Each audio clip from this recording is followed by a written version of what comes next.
In this video, we're going to look at multiplying matrices. The first type of multiplication we're going to look at is scalar multiplication. That's where we have a number or a scale multiplied by a matrix. So it's very easy.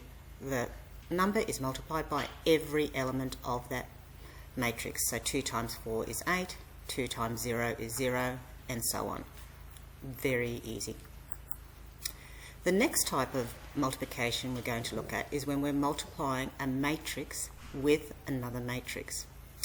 Now, before we can do this, we have to see whether we can multiply these matrices. So we do that by looking at the order. My first matrix here is a 2 by 3, which means it has 2 rows and 3 columns. And I want to multiply it by a 3 by 3 matrix, which has 3 rows and 3 columns. Now, if the number of columns in my first matrix equals the number of rows in my second matrix, which in this case they're both 3, means I can multiply it.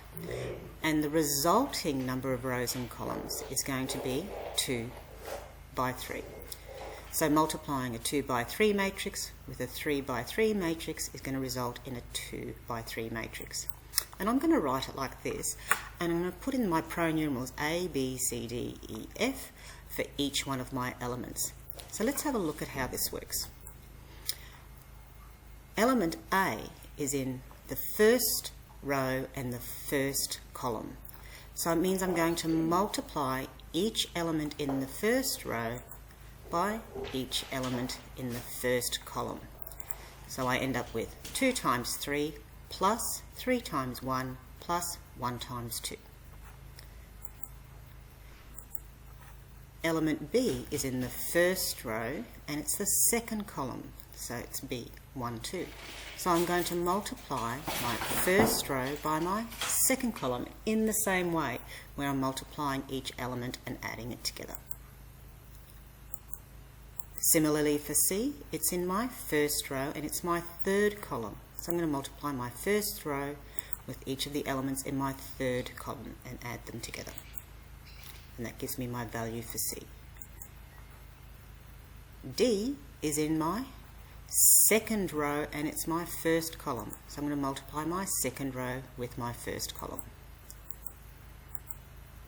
And so there you can see my value for D. Similarly for E and similarly for F. So now all I do is write my 2 by 3 matrix, and instead of my pronumerals, instead of A, I'm writing 11, instead of B, 12, C, 26, D, 7, 17, and -2.